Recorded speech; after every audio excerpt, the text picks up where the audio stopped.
श्रीराम. श्री ब्रह्मचैतन्य गोंदवलेकर महाराज प्रवचन 21 मे. अट्टहासाने नामस्मरण करावे.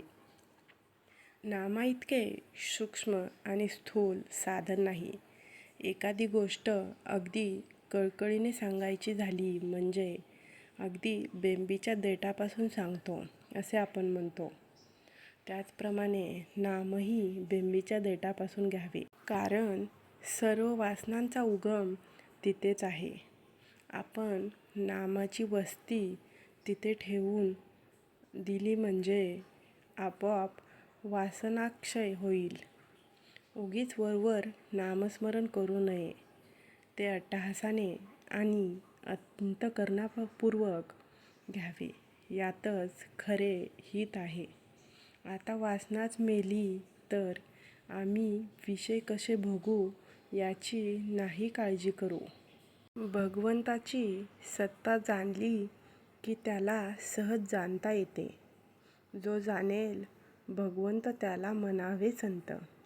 आपण खेड्यात गेलो की तिथले सभ्य आणि प्रतिष्ठित कोण याची चौकशी करतो. पाटील आम्हाला दिसतो. लोक सांगतात म्हणून आम्ही त्याची भेट घेऊ शकतो. पण परमार्था निर्गुण निराकार त्याची ओळख कशी करून घ्यावी कळत नाही. आम्हाला कळत नाहीत त्या सर्वच गोष्टी आम्ही कधी खोट्या मानतो का?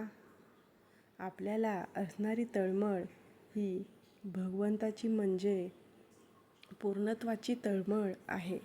नास्तिकाचा सुद्धा पूर्णत्वाकडे ओढा आहे. तेव्हा या तळमळीला भगवंत हेच औषध आहे. कोणतीही गोष्ट तळमळी वाचून चांगली होत नाही.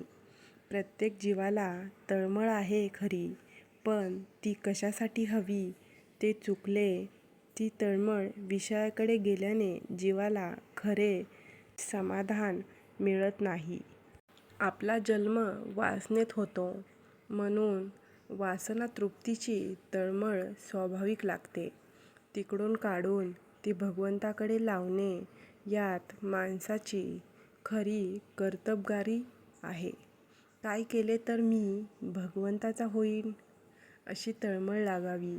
ती न लागली तर आपली चुकले वासनेच्या मागे जाणारी तळमळ भगवंताकडे लावण्यासाठीच सगळी साधने आहेत.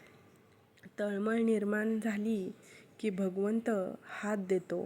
जगामध्ये असे कोणतेही दुःख नाही की जे भगवंताच्या आनंदाला विरजण घालील. प्रत्येकाला आनंद पाहिजे आहे. आनंद हेच भगवंताचे स्वरूप आहे. म्हणून मुळामध्ये असलेली गोडी आपण अभ्यासाने वाढवावी. भगवंत जर आपले मूळ स्वरूप आहे तर मग त्याचा अभ्यास करण्याचे काय प्रयोजन?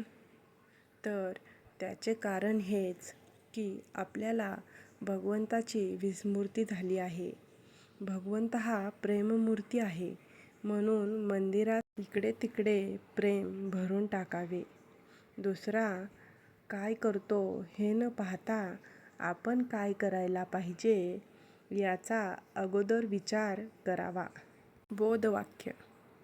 भगवंताचे नाम घेणे हे ज्ञान होण्याचेच लक्षण आहे.